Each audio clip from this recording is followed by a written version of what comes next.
Bismillahirrahmanirrahim. Assalamualaikum warahmatullahi wabarakatuh. Halo Sobat Alkolam, kembali lagi bersama saya dalam acara Bincang Santai. Nah, kali ini apa sih yang bakal kita bahas? Nah, Sobat Alkolam pasti menanti-nanti ya setelah Bincang Santai yang pertama. Karena kita berada dalam bulan suci Ramadan, tentunya kita tidak akan jauh ini pembahasannya. Nah, Sobat Alkolam yang sedang berpuasa mungkin bertanya-tanya, kalau saum itu dalam perspektif Islam ataupun psikologi Islam ya, itu seperti apa gitu? Apa benefitnya? Kita capek-capek gitu mengontrol diri, menahan untuk tidak gampang emosi gitu. Nah, daripada sahabat Alkolam penasaran, yuk kita simak bersama materi yang sangat luar biasa. Waalaikumsalam warahmatullahi wabarakatuh. Oke, mungkin sobat Alkolam tidak asing ya teman-teman. Oke, mungkin tidak perlu perkenal lagi ya Pak. Sebenarnya sobat Alkolam pun tidak asing lagi dengan Bapak. Oke, jadi seperti ini Pak. Mungkin di kalangan mahasiswa itu termasuk di psikologi Islam itu ya, termasuk saya gitu, mahasiswa psikologi beridentitas Islam gitu, masih awam terkait perspektif ibadah saum jika dipandang dalam psikologi. Nah, mungkin dari dari perspektif psikologi itu sendiri, esensi atau makna saum itu sendiri kita seperti apa itu Pak? Iya, ini kalau perspektif psikologi Islam ya. Jadi puasa ini sebenarnya latihan kesadaran, di mana manusia itu kalau kita lihat yang sebenarnya manusia itu sebenarnya bukan jasad, bukan ini. Karena yang nanti kalau kita lihat, kalau kita sudah meninggal itu yang bertanggung jawab bukan jasad tapi jiwa kita. Nah, di dalam puasa itu kita tidak makan, tidak minum, tidak melanggar hal-hal yang ini ya, bersifat hawa nafsu. Nah, sebenarnya hawa nafsu itu ya berasal dari jasad ini sebenarnya. Makan dari jasad, minum dari jasad, keinginan emosional, pikiran negatif, semua dari jasad semua. Nah, ketika kita bilang itu, seharusnya kita itu sadar bahwa Allah sedang mengajarkan kepada kita ini harus menjadi jiwa. Nah, jiwa itu sebenarnya yang sadar itu. Maka konteksnya sudah bukan menahan lapar dan haus lagi, tapi bagaimana kita menyadari lapar dan haus. Ya kan, menyadari, oh saya lapar, oh saya haus, oh saya ngantuk, oh saya lemes gitu ya, oh saya ingin buka, jadi menyadari hawa nafsu yang ada di dalam diri, ya kan. Nah, dengan menyadari itu kita lebih mudah untuk menerima bahwa misalnya nanti makannya makannya pas adzan maghrib. Nah, menerima bahwa sekarang nggak boleh makan itu lebih mudah menerima. Kemudian lapar itu tidak kemudian emosional. Kalau orang menahan lapar biasanya emosional, ya kan. Makanya kalau lapar tuh jangan diganggu, nanti bisa marah. Karena menahan lapar dan haus itu beban, stres hatinya, ya kan. Kalau menahan lapar itu kan stres, beban itu loh. Ada satu yang ditahan, nahan marah ya stres, nahan lapar ya stres gitu loh. Nah, kondisi stres itu sebenarnya tidak diinginkan di dalam puasa. Justru lebih pada bagaimana menerima, menyadari. Karena ini latihan kesadaran, puasa itu latihan kesadaran. Nah, kemudian dengan menyadari itu berarti perilaku kita itu tidak responsif, tapi tidak reaktif ya, tapi responsif. Tidak impulsif, tidak otomatis, tapi ada satu kesadaran, di mana kesadaran itu berada di antara stimulus dan respon. Jadi ketika ada stimulus kita tidak langsung bertindak gitu ya. Misalnya tiba-tiba kita ada orang memarahi kita tiba-tiba jengkel, itu enggak. Jadi ketika ada orang memarahi kita itu kita sadar dulu, oh saya dimarahi, oh hati saya sakit kalau saya dimarahi. Nah, setelah itu nanti muncul respon. Jadi ada jeda antara stimulus dan respon. Nah, ini yang dilatih di puasa, sehingga ketika ada orang ngajak berkelahi, misalnya kan di dalam Islam ini soimun, aku sedang puasa, artinya itu ada jeda bahwa menyadari dulu aku ini puasa. Jadi enggak aku mau berani ayo. Nah, itu namanya reaktif atau impulsif dalam merespon satu stimulus. Nah, ini ada jeda kesadaran. Enggak, saya puasa. Saya minta maaf, saya puasa. Karena ada kesadaran itu tadi. Kalau enggak, pasti akan. Nah, itu sebenarnya latihan puasa itu bukan latihan menahan lapar dan haus, tapi latihan menyadari lapar dan haus. Sehingga outputnya itu dia bisa ikhlas. Artinya nanti jadinya begini, saya mengikhlaskan lapar dan haus saya. Saya mengikhlaskan kalau makannya nanti setelah adzan maghrib. Nah, dengan bahasa ikhlas itu gabungan dari menyadari dan menerima. Nah, menyadari dan menerima itu jadinya ikhlas. Nah, ketika bisa menjalankan ibadah puasa dengan ikhlas, maka nikmat. Puasa itu lapar ya nikmat, lemes ya nikmat, ngantuk ya, apapun yang akibat dari tidak makan itu jadi nikmat, karena kita sudah menyadari tadi, latihan menyadarinya berhasil. Itu ini di dalam. Oke, ini insight baru ya. Insight baru bagi saya gitu Pak, karena mungkin ya sebelum saya berdiskusi dengan Bapak itu mungkin berpikirannya hanya menahan gitu, kita mencoba untuk kayak mengontrol diri, tapi di sana terdapat kesadaran ya, yang istilahnya belajar sedikit demi. Nah, terus posisi orang-orang ya Pak, mungkin yang tidak berpuasa tapi ya mereka itu Islam gitu, menyadari gitu. Nah, apakah mereka memiliki ketidaksadaran yang mungkin sifatnya perlu diobati ataupun gimana Pak itu? Orang yang kalau misalnya orang yang Islam yang tidak puasa itu melihat benefit, keuntungan dari berpuasa, saya yakin mereka akan ikut puasa.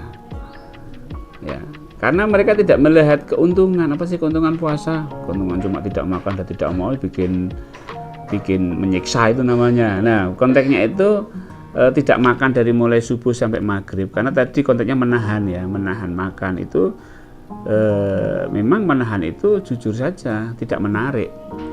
Iya kan? Konteks puasa adalah menahan lapar dan itu konteksnya tidak menarik bagi orang yang tidak niat ini betul. Ya siapa sih kalau ditanya yang mau ini kan gitu ya, nahan lapar dan haus ya. Kalaupun ada puasa mereka juga terpaksa karena takut neraka. Nah, kan repot juga. Oh iya Pak, oke. Terkait tadi ya, pemaknaan atau definisi ketika kita mendengar menahan ya. Mungkin termasuk saya pun ketika memang ada ya benefit yang ditawarkan seperti membaca Al-Quran 10 kali lipat gitu kan ya. Mungkin itu dari perspektif habluminallahnya gitu. Tapi mungkin kalau kita ya karena mungkin masih sedikit Pak yang yang tadi Bapak lontarkan kan, definisi saum itu bukan lebih enak ya, lebih bisa diterima itu dengan kesadaran gitu kan, penerimaan, bukan menahan. Kalau menahan ya saya pun menahan ya Allah beberapa jam gitu. Nah terus terkait kesadaran tadi gitu Pak, itu balik lagi kepada diri kita. Nah karena mungkin Bapak ada pengalaman di menggiat zikir nafas gitu Pak, klien-klien Bapak sendiri itu diarahkan untuk lebih menyadari gitu kan, lebih menyadari dirinya, diarahkan ke sepertinya Sain Kamis atau Qiyamul Bid, itu seperti apa Pak? Ya, kalau di teman-teman di bikin nafas ini kan sebuah latihan untuk ihsan, latihan menyadari Allah dengan nafas, dengan zikrullah itu kalau kita mengartikan menyadari Allah. Tentunya kalau dengan puasa sangat cocok sekali, karena latihannya adalah latihan kesadaran. Kesadaran itu sebenarnya ihsan. Nah, kalau mereka ingin meningkatkan tingkat atau kualitas zikir nafasnya, berarti ya ditambah dengan puasa Senin Kemis, puasa Daud. Tapi dengan kesadaran yang benar ya, bukan karena mencari pahala, bukan ingin surga. Karena kalau itu nanti dia benefitnya apa sekarang ini gitu. Yang orang sekarang itu yang dicari benefit saat ini itu apa? bukan benefit nanti di akhir, nanti aja ya, nanti aja lah kalau sudah tua. Nah, tapi yang mereka cari itu lebih benefit sekarang ini apa. Nah, mereka saya tawari dengan benefit sekarang tuh gini loh. Sekarang itu kalau kalian puasa, Anda puasa, itu benefitnya itu Anda lebih sadar, Anda lebih sadar dan Anda lebih bisa menerima Allah, kemudian menerima keadaan diri. Misalnya puasa kan akhirnya, oh ya saya lapar ya, oh saya terima. Oh saya punya masalah ya, oh saya terima. Sehingga ketika mereka mendapat problem, mendapat permasalahan itu mereka menerima gitu. Klien Bapak ada yang pernah diarahkan saum? Kalau klien sih jarang ya, karena kalau klien itu dia lebih pada yang praktis aja lah. Misalnya saya ajak untuk menyadari masalahnya, menerima masalahnya gitu. Tapi kalau untuk teman-teman yang memang belajar secara lebih lama gitu, saya minta untuk saum juga.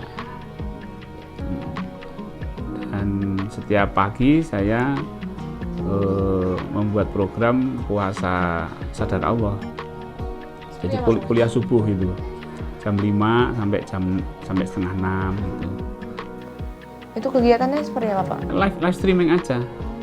Live streaming namanya judulnya puasa sadar Allah, tapi temanya topiknya setiap ini berbeda-beda setiap hari. Lebih ke edukasi ya? Ya, edukasi kesadaran. Oke, mungkin apa ya terkait tadi pembahasan itu. Nah, mungkin saya penasaran, Pak. Nah, saya pernah mungkin bertanya pada diri sendiri gitu. Ketika saya tadi ya, mungkin konteksnya baru menahan ya, masih menahan gitu. Terus saya buka. Nah, itu bahagianya tuh bukan padahal hal biasa sederhana gitu. Kita cuma buka, tapi kenapa mendapatkan kebahagiaan yang sangat gitu. Apalagi kan kalau lihat dari anak kecil gitu kan, bahagianya semakin ekspresif banget gitu, Pak. Ya karena menahan tadi kan, konsepnya masih menahan. Jadi ketika menahan itu, kemudian tahanannya dilepas atau dibawa kan seneng banget. Ya, kan seperti anak kecil, minta makan nanti dulu, minta mainan nanti dulu. Nanti jam 3 kamu akan saya belikan mainan. Ketika jam 3 senengnya gitu. Nah, tapi itu dalam konteks menahan ya. Memang Rasulullah menggambarkan kesenangan orang berpuasa itu ketika berbuka dan nanti di akhirat kan gitu ya. Nah, tapi untuk peningkatan kualitas puasa itu kebahagiaannya itu justru malah ketika puasa seperti ini. Iya. Memang ada momen-momen yang dirindukan kalau di luar bulan Ramadan ya, Pak, istilahnya. Maksudnya kalau tadi yang dibahas kan bahagianya ketika berbuka. Justru kalau yang konsep yang menyadari itu bahagianya itu ketika menjalankan puasanya. Kalau bisa seperti itu, Pak? Bisa misalnya masih sedikit loh. Saya pun ini masih mencerna gitu, Pak. Kok bisa titik bahagianya itu di proses puasanya gitu? Iya, karena dalam konteks Islam, ketika manusia itu menjadi yang sadar, maka jiwanya itu mutmainah. Jadi jiwanya itu jiwanya itu menyadari yang lapar, sehingga sebenarnya dia menjadi jiwa. Nah, orang-orang yang belajar seperti ini itu gini, ala bidzikrillahi tatmainul qulub. Orang yang berzikir kepada Allah maka jiwanya tenang. Nah, di dalam puasa seperti ini kita dilatih untuk menyadari lapar dan menyadari Allah. Ya. Sehingga keberadaan kita itu berada, kalau bahasa ininya ya berada di atas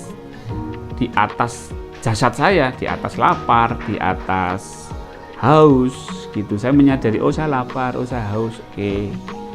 Nah, kemudian yang lapar dan haus dibawa ke Allah, artinya dibawa berzikir, sehingga disitulah letak kebahagiaan.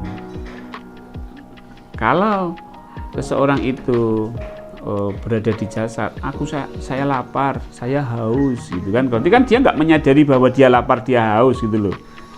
Nah, itu dia berada di wilayah yang tidak menenangkan, maka dia berada di nafsul lawamah atau nafsul amarah. Dia terbawa oleh hawa-hawa nafsunya itu. Nah, ini latihannya keluar dari ikatan jasad. Artinya kita menyadari keadaan tubuh sehingga jiwanya tenang. Puncak daripada kebahagiaan di dalam Islam itu kan ketika jiwanya mutmainah. Ya ayatuhan nafsul mutmainah irji'i ila rabbiki radiyatan mardiyah fatuli ibadi fatuli jannati. Ya memang surga itu kapan? Ya sekarang ini. Ketika apa? Ketika jiwa saya tenang. Lah kapan jiwanya tenang? Ya sekarang. Berarti apa? Ya saya masuk surga Allah itu sekarang ini. Ini masih sepertinya banyak ini ya Sobat Alkolam, masih banyak yang masih belum tahu gitu konsepan yang isinya perlu dibedah lebih dalam lagi gitu. Karena ya, termasuk saya pun speechless ya Sobat Alkolam, karena kok bisa ya kita bahagia di pertengahan gitu. Saya rasa ya mungkin bahagianya ketika buka gitu, tapi sebenarnya bukan kesana gitu ya Sobat Alkolam konsepnya. Kayak Masya Allah sekali ya. Tergantung sih kita mau membedahnya di perspektif apa ya, karena kalau di psikologi Islam ya kita membedahnya kan sampai pada level jiwa ya, bukan pada level fisik. Nah, kalau pada level fisik memang ketika menahan lapar dan haus itu sedih, karena menahan itu stres. Nah, kamu menahan apa pasti stres, menahan marah stres, menahan apalagi menahan, kata-kata menahan itu berarti stres. Nah, ketika itu tahanan dibuka pasti seneng gitu loh. Nah, ada satu pembahasan di kejiwaan, di kesadaran itu yang Islam itu ternyata tidak hanya itu, ada pembahasan yang lebih tinggi lagi gitu. Kata Rasulullah bersabda itu itu tadi bahwa ketika kita mencapai mutmainah itu kita bahagia.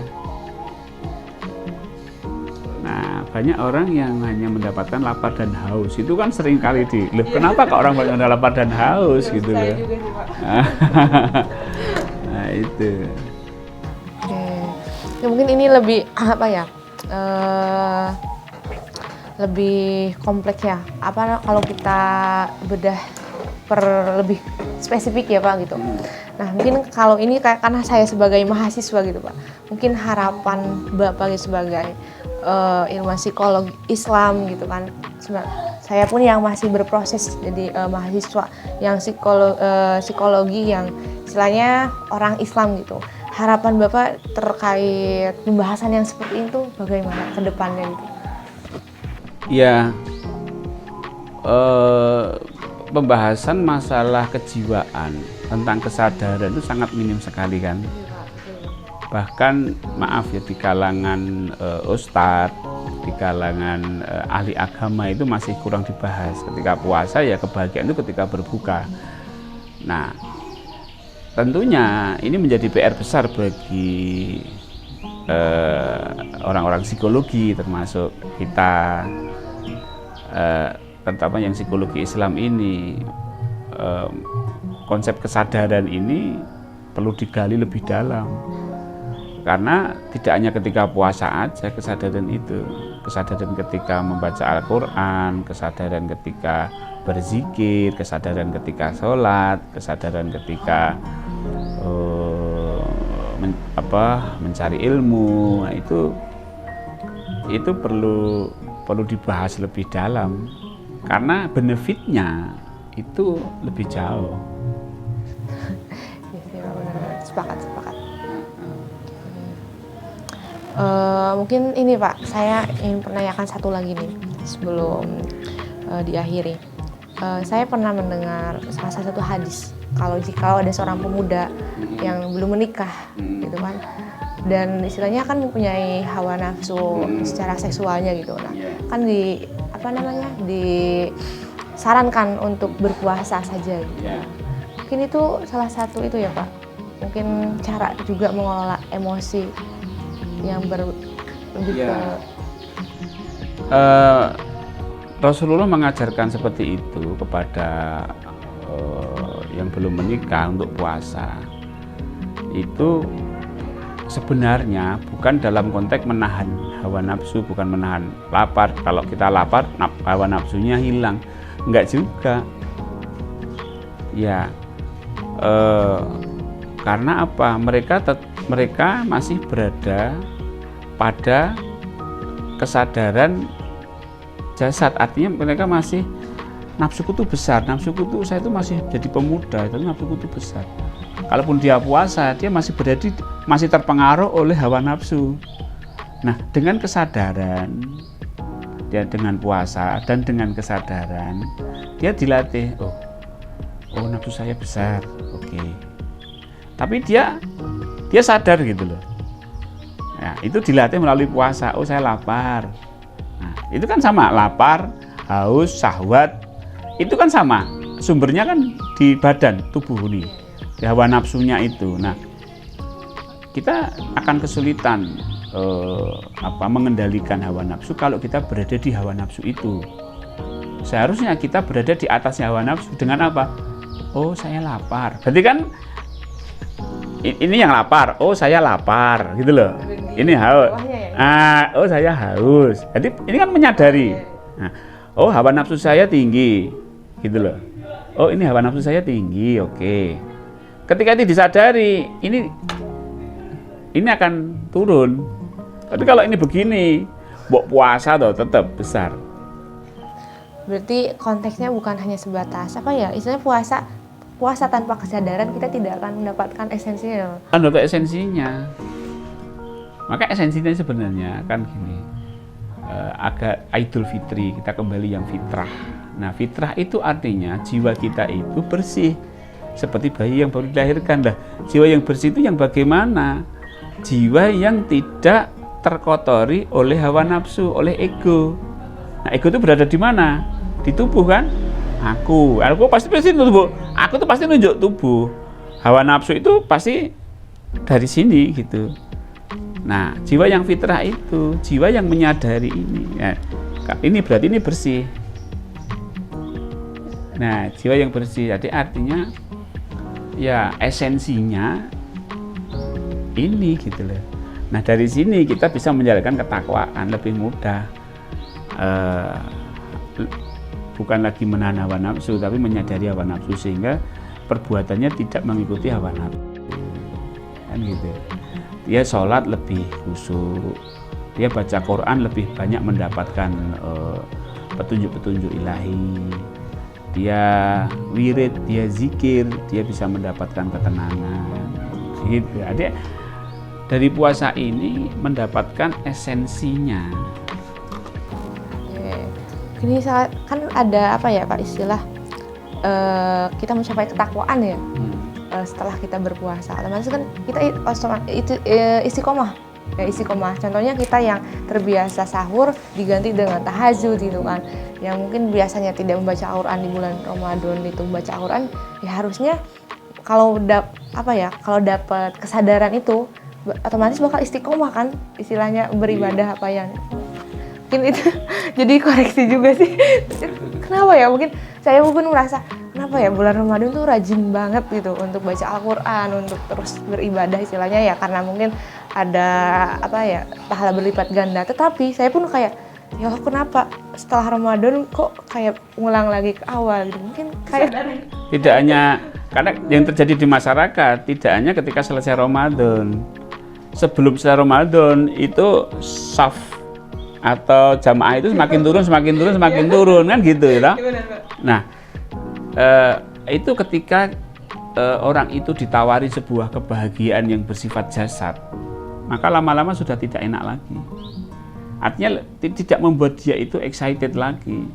Tapi kalau kenikmatannya itu pada jiwa, kejiwaan, pada kesadaran, maka dia akan lebih terjaga ininya. Karena saya juga nggak nyari pahala, saya hanya ikhlas karena Allah saja, sehingga motivasi itu lebih stabil gitu loh. Bahkan setelah puasa pun nanti masih semangat menjalankan ibadah saum Syawal. Setelah Syawal pun masih semangat menjalankan ibadah Senin Kamis gitu loh. Karena emang tujuannya itu ya karena lillah. Jadi karena lillah itu lebih terjaga. Berarti ini apa ya, dalam bukan hanya konteks bulan puasa saja ya Pak.